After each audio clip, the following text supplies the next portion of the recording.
Lebetkin, the Rabbi from another planet. Please like, share, and subscribe, and ring the little bell. Ring that little bell so you're notified when new videos drop. And you may have noticed Doctor Who is back. Not really. There's a show with the words Doctor Who on the titles, right?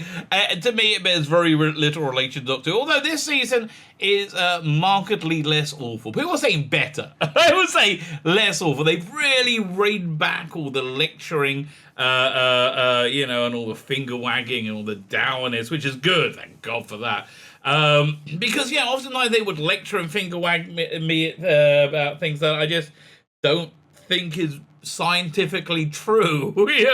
like men and women are interchangeable. No, I think they're equal, obviously, unique and distinct. I don't think that's not to say a man can't do a work traditionally associated with that's like traditionally associated with that, like the data shows us strongly skews in favor of women, and women can't do work that normally skews strongly in favor of men. Anybody can do whatever they want. We're talking about the generalized. We're talking about the norms of human behavior. So they keep lecturing me that women are people too. There's nobody in the world there's nobody that I know of in the world who doesn't think. I am married. I do love and respect my wife. There is that. I do have daughters. I love and respect my daughters. I do, because but I don't think they're lesser than my sons. I don't think my wife is lesser than me. But whatever. They keep lecturing me about stuff that everybody agrees with, and about stuff that nobody agrees with, right? But so they wound that back. Thank you for that. It's much better. However, the real the elephant in the room still remains Jodie Whittaker and Chris Chibnall. Chris Chibnall just isn't a very good writer, in my opinion. Just isn't a very, very good writer at all. So what he's going for this season, which is working for him in that first episode, or it feels like he ran out of steam by the end, but it feels like it's lots of spectacle and have that to detract from the massive plot holes that will absolutely definitely happen. Why do I say plot holes will absolutely definitely happen? Because I've seen all of Chris Chibnall's run on Doctor Who, and they're replete with plot holes. When Jodie Whittaker met Dr. Ruth, the what they call it again, the fugitive doctor. I'll call it Dr. Ruth. Dr. Ruth didn't know who Jodie is, and Jodie didn't know Dr. They worked out they're both the Doctor, right? But they didn't stick around to try and sort out the mystery. That's called a plot hole. Something that absolutely would happen, and not happening is called a plot hole. Or when something happens and it's like dramatic and exciting, which we're seeing a lot this season, right? So from the first episode, it's not often explained, like why, like how it makes sense. Another example from that episode, the Prison of the Jadoon, the same one with Dr. Ruth, where Jodie's all, there's something going on, there's something up, and she's digging by the coast, and she digs up the top of the TARDIS, right? Which is a big dramatic moment. She goes, icky thump, what's that? And you're like, but then when they have to go in the TARDIS, it's still buried underground, so they've got to teleport in, which is a bit crap. What can I tell you? It's not very. It's called a plot hole. They wanted the big dramatic, ba ba ba, and then they don't really explain. Star Trek Discovery season 2 was like they would forget majorly important things. Between, not from episode to episode, from scene to scene. It was bizarre. So anyway, that seems to be the approach that we're going for, which makes it a bit funny that Screenrant, who both adores the current Doctor Who and doesn't understand Doctor Who at all in any way, shape or form, Screenrant have a lot of theories about all these mysteries set up. And it seems, a bit like pissing into the wind for me, because nothing's really going to be. I don't think anything will be solved, especially not in any form of competent way. Do you? I think it's setting things up to seem dramatic, and the resolution will probably be really kind of boring. It's that. Honestly, when we're trying to remember when we're trying to work out, what's we were the speculation of what was the swarm. right? So people said, "Oh, that must be was it Sontarans, Weeping Angels, and the was it the Ravagers? Have you seen the Ravagers yet? No, they haven't come in yet, have they? Ravagers, and they said, "Oh, it must be the Master, as he calls himself. This one, which I'm pretty sure we're going to be surprised if we don't see him, right? So, yeah, that's like, oh, that could be clever. No, it's a bloke. it's a bloke who's a supervillain. It just. I honestly, you can see how there's nothing's going to be really resolved from how badly everything is set up. like in this episode, it's like we got a supervillain, and now we got the cloud eating the universe, and nothing really makes sense. Anyway, but Screenrant is going to tell us all their theories about things that don't matter, that will never happen. I don't know. I find it kind of funny. We'll read through them together. Before we get it, can you hit the subscribe button? That'll be fantastic. I like people subscribing. I do. I can't argue with that. I do like some people subscribing. Can you hit the like button, the share button, and comment? Let me know what you think. That always helps. Algorithms do enjoy your yummy comments. Bollocks, I'm nearly out of order. When I finish this video, I will have to replenish. That means I'm only on coffee. Oh my god, I'm going to be supercharged. I have to tell you, Fridays I'm under the gun, right? Fridays, today, the Sabbath is coming in around 4:30, which is early, which I mean, I've got to be finished by everything by then. And my wife is super stressed. Anyway, so I like to try and get a jump on things early. This rabbi calls me up this morning, who's like the sweetest guy, who's doing this incredibly meritorious project, which I'm volunteering on. You know, I'm helping with their graphic design, web design, and like it was like exactly the worst time humanly possible. I'm trying to get an early start. He just keeps me on the phone for like 15 minutes. Like, no, we need pictures of the website. We need pictures. Yeah, no, we gotta need pictures. Going nowhere. Anyway. Like, share, subscribe, comment. Let me know what you think. Tom, okay, good. Doctor Who, why Sontarans and Weeping Angels are on Earth. Theory explained. Who cares? Doctor Who season 13 sees the entire universe threatened by a cosmic event called the Flux. Yeah, so, by the way, look how crap her face is here. It's just, I'm sorry, darling. What do you want me to tell you? It doesn't look very good. Yeah, key thump. But I mean, this is her trying to do urgent. She's just so badly got. Oh yeah, tell the two elephants in the room. One I call Chris Chibnall. The other one's Jodie Whittaker. You can take away all the finger wagging lecturing you want. You're still left with a painfully miscast actress playing the role very, very badly, with no idea they're playing it badly, and like. Her relationship with Yaz is not good. Have you ever seen that Black Mirror Shut Up and Dance? It's one of my favourite ones. It's when people live in the world where an app decides their relationships, right? And basically at a point, a guy ends up being the app putting him in a relationship with somebody he really genuinely doesn't like, and they're waiting for, and they're going to be it for 2 years or two, and they're waiting for it to count down so they can go, because they just really genuinely don't like each other, but they're just trapped in awful relationship, right? So that's kind of the relationship that Doctor and Yaz have in this. They just don't like each other, and man, I don't really like either of them, quite frankly. Whoever thought the idea, let's take Bradley Walsh out the TARDIS and have a completely charismaless TARDIS. That's exactly what you got, right? Those opening minutes, a completely charisma-free, idiot-run TARDIS. But why does Sontarans and Weeping Angels come to Earth? Key thump. Sontarans and Weeping Angels have come to Earth in Doctor Who. Flux. They don't want to call it season 13. Flux. And their presence may be connected to the Flux itself. You think? Really? Or maybe not. Again, this is Chibnall.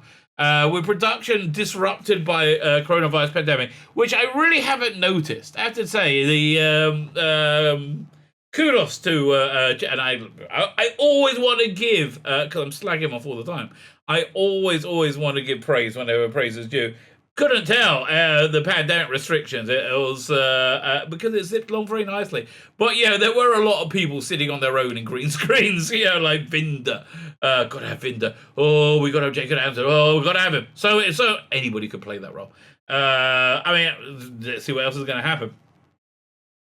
Doctor Who showrunner has decided to pursue a different approach for season 13, an abbreviated 6-episode series. I'm so sick of everybody saying, Jodie Whittaker's final season start. No, it hasn't. Okay, don't give us hope it's nearly over, okay? Don't give us hope. It's Jodie Whittaker's final season, and then specials has not. Like when the specials are over, then we can breathe again, okay? And he didn't decide. I think this is probably... I don't know. Was this forced on him? I think the Russell Davies deal was recent, within the last few months. But like, I think this style of season works for him so much better, and they're putting a ton of effort in. They are sweating their balls off, and you can tell this is where they should have been at the beginning, right? Sadly, too little, too late. I think, but maybe not even too late. Yeah, it is too little. The scripts are awful, but definitely too late.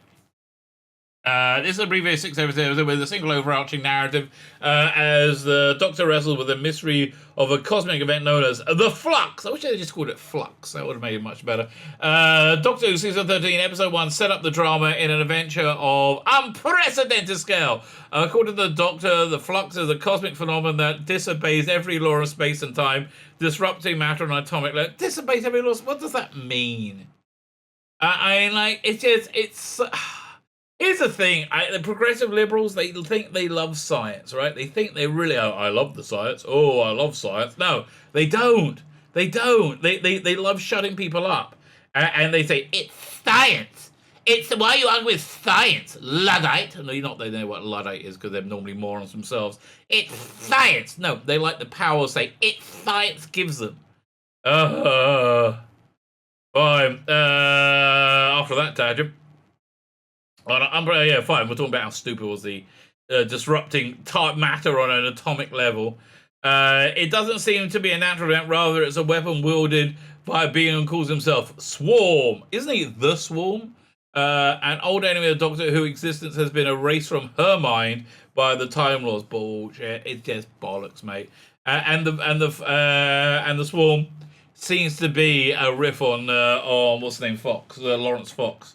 The Doctor is something I did on because the Swarm knows about her, all her tricks, all her tools, all her strategies. She has no tricks. I mean, honestly, okay. Let's go through some of her tricks from the Halloween apocalypse, right? She was being chased by this big Galactus cloud thing, right? That's eating up planets. And she says, Icky Thump, I know what I'll do. I'll run to Earth, and it can chase me to there because I want Earth eaten. So no. Earth is currently surrounded by a fleet of dog people who are here to protect mankind because they're very loyal and love mankind. But fortunately, even though this cloud can eat through planets, literally eat through planets, let's read this again. Okay, it disobeys every law of time and space, disrupting matter on an atomic level, apart from the doggy spaceships, and they can all join together in any formation they want. And the Doctor says, Icky Thump, join together like this. He sends the specs, and it forms an impenetrable force shield. She personally, they have the dogs make a condom around Earth. I think it's a fair say, protecting it from Flux. The Flux. From Swarm and the Flux. Even though, were they connected? I can't even bloody remember.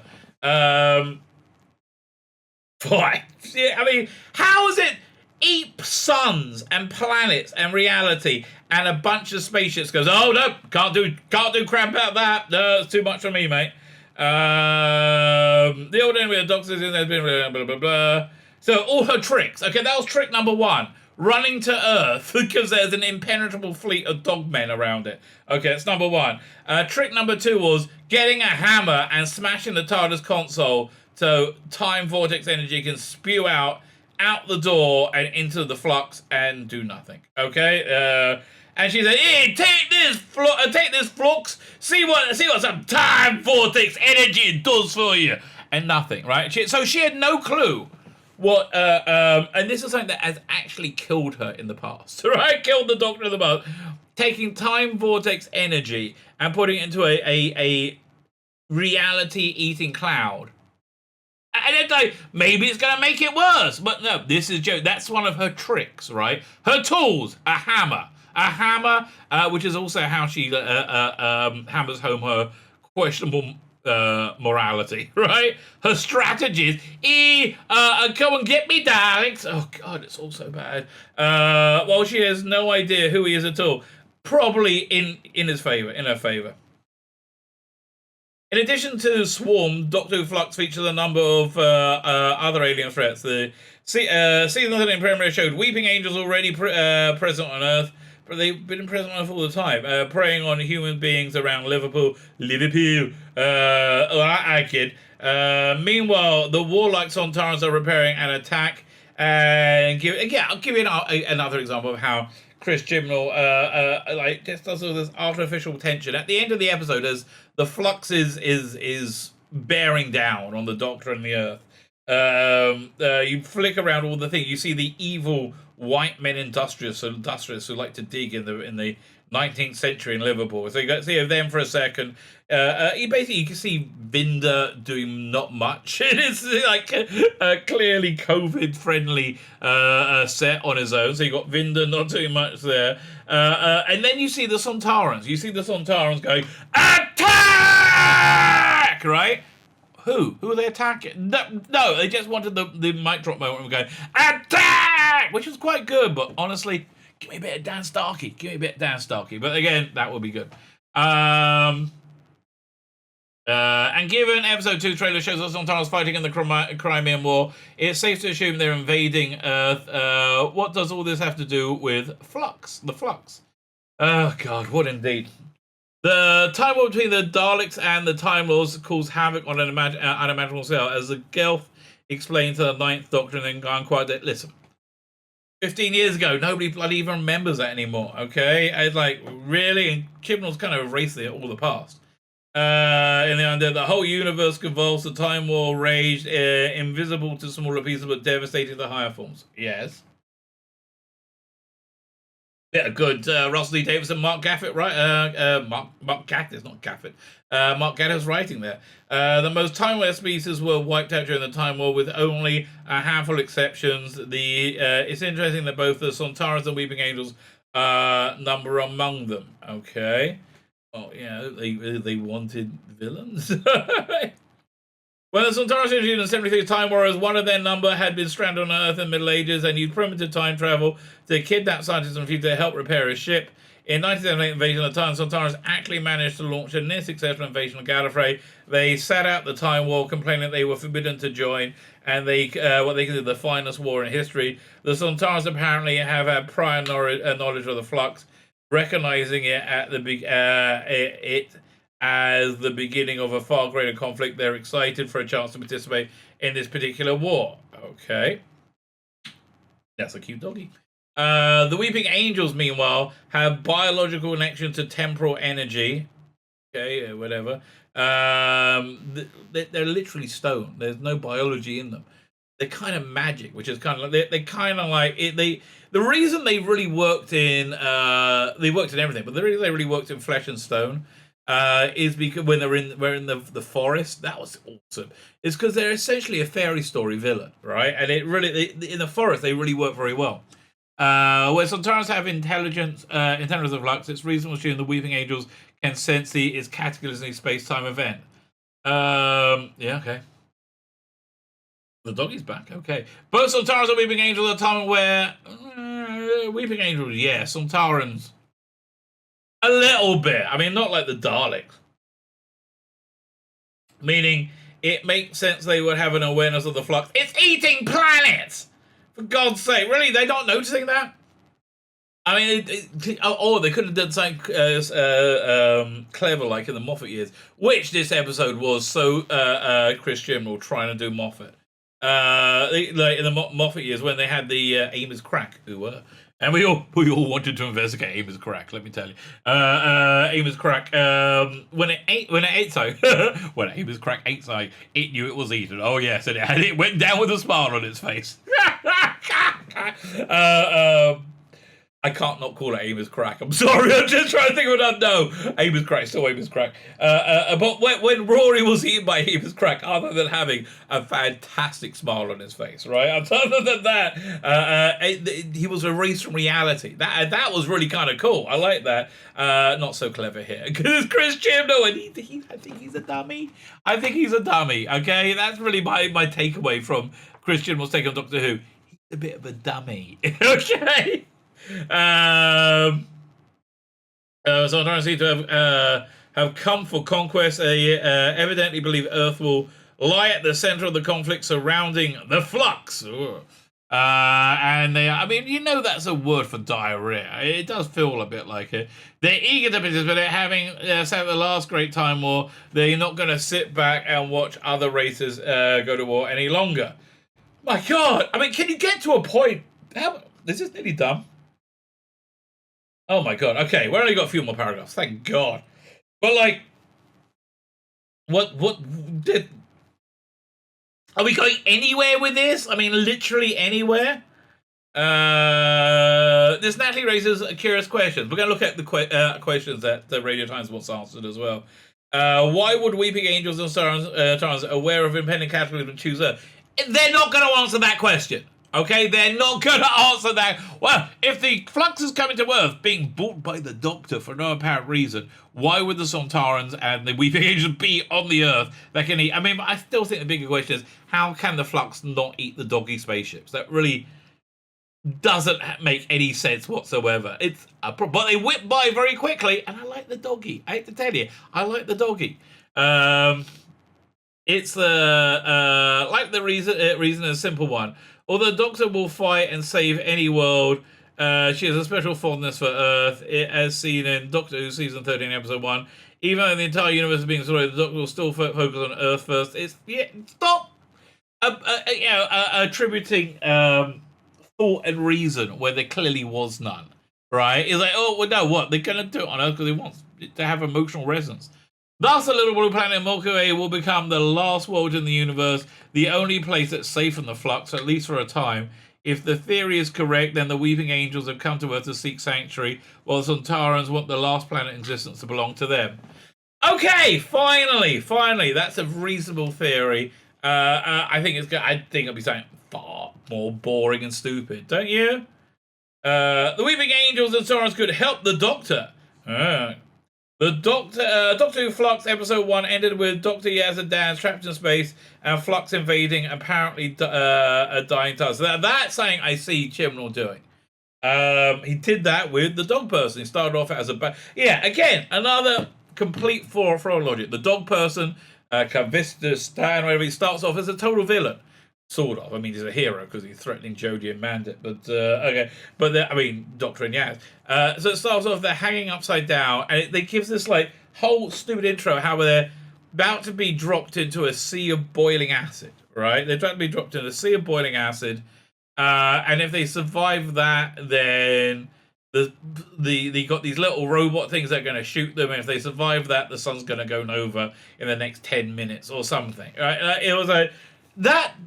So he's a villain at that point, okay? He's trying... If Doctor and Yaz are the heroes, he is trying to kill. And not in a friendly... Like, this is not the Master trying to kill the Third Doctor, where he's just kind of taking the piss. It's the feeling that you get. And I do think they should do a story at some point with Richard Dreyfuss. Wouldn't that be great? How the Doctor calls the Master to regenerate, which causes this incredible animosity. That we see throughout the Pertwee years, right? Because he seems pretty... So it's not kind of a playful thing like that. No. So he's a villain, a complete villain. Then he's stalking Dan, another hero, a bit of a loser. Stalking Dan and captures Dan. So villain. Then Tozo says, oh no, we're just capturing him because we have to protect him because I'm a loyal doggy. And I got to look after my human, right? So and it turns the whole thing. So yeah, so it could be that the Weeping Angels are here to help the Doctor against the Flux, that seems to sort of like, oh my god, now they're good. You know, like, so it's like, it's so stupid. But thankfully, we've only got 5 more episodes to go. This is really the best of all possible worlds. They cut out all the woke lecturing, right? Cut out all the woke lecturing. They have it zip along, and so it doesn't like annoy me it doesn't bore me and annoy me like it used to. Jodie Whittaker's still in it. They put a ton of effort into the production design, the special effects, and things like that. Even though people complain about special effects, you can see there's a lot of heart going into that. So I'm liking all of that. And it's not on for very long. Plus, it's doing terribly. Got the lowest opening of any season ever since the revival. One of the lowest rated episodes ever. It's just on the overnights, but I don't think it's going to be that great. And it's AI terrible. Absolutely, AI score absolutely terrible. 76, one of the lowest ones it's had. It's the lowest in 15 years, right? It's pretty bad. It's pretty bad. So it's the best of all worlds to me, right? It's short, it's less annoying, and it's doing badly. And there's so much to take the piss out of. Really, I mean, for me, it's like I've been given a bit of a gift with this season. I hate it when it does it. Now I can never wild it back, so I could do this. Ended with the Doctor, Yaz, and Dan trapped in space with a Flux apparently invading. Apparently, was it dying? What? What? How's the TARDIS dying? There was another thing saying that TARDIS is dying. I saw, but I don't really see that. Apparently, dying TARDIS is one of the biggest cliffhangers in Doctor Who history in terms of sheer scale. But it's a bit of a never mind the quality, fill the width. It really is that. But the show itself isn't trying to pretend its stars won't survive somehow. They've already met a woman they're destined to encounter in their own personal future. Then clearly the Doctor and fam will make their way back to Earth, only to discover the Doctor's favourite planet is now home to Weeping Angels and Sontarans. Yeah, he ripped that off in Star Trek First Contact. I can see him ripping it off. The Weeping Angels have never been especially communicative, so, what about Flesh and Stone? They had the whole conversations with the Doctor, which added in a whole new dimension to the Weeping Angels, in that they were cruel, right? That really made it really cool. They were, like, scaring people. I liked that a lot. It made the villains far more interesting. The Doctor really isn't going to learn much about them. Rather, they're most likely predators she needs to outsmart. Well, bloody hell. Good luck with that. This is Jodie Whittaker. Not the smartest one. Needs to outsmart. Good luck with that, man. I'm reading that and going, really? Did the guy look? I'm gonna look at it. I'm highlighting the word. It actually says outsmart connected to Jodie Whittaker. But the Zara's BattleNet evidently contains information about the Flux, perhaps even records of the Doctor's forgotten battles of the Swarm. So how could they be Right, yeah, we're gonna secretly erase your mind, and you're never gonna know it. No one will ever know, apart from third string villains that we saw about 15 years after the show started. Those vital ones. If the Doctor can access the records, she'll be able to learn a lot about the Swarm, perhaps even giving her a chance to defeat them. The Doctor has always had a bit of a habit of turning her enemies against one another. Well, not this one! The Doctor has a habit of successfully doing anything. So it'll be very appropriate for her to figure out how to use the Sontarans to advantage. In Doctor Who Season 3... God. It's just crap. So let's juxtapose that with this Radio Times article. Where is it? Just going through this. Not the Flux theories, no. Here we go. Halloween question. By Hugh Fullerton. So let's see what his questions are. Blah, blah, blah, blah. What caused the Flux? COVID? Again, I think this image is kind of fun. I liked it. The end of the universe, what exactly is the Flux? What is causing it?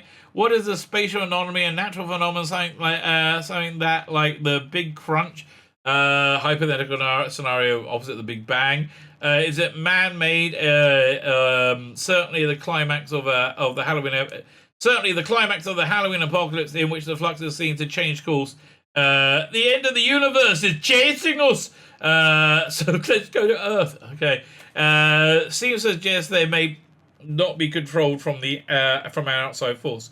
But if it's the work of a specific group of individuals, is Swarm responsible? It's possible that we can glean what we glean from Carvanista. It would seem the Flux have been underway for quite some time, certainly before the Swarm was free. Good point. Didn't even think of that. Then again,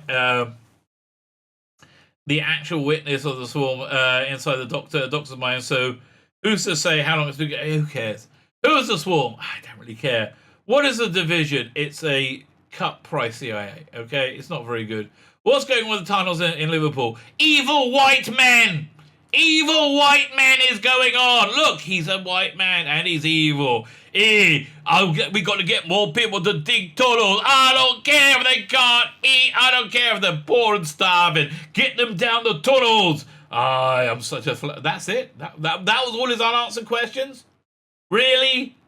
That's like... How about this? How is this shit being made? Right? I mean, that seems to be a pretty darn good question to me, right? How is this shit being made? It's unfreaking believable.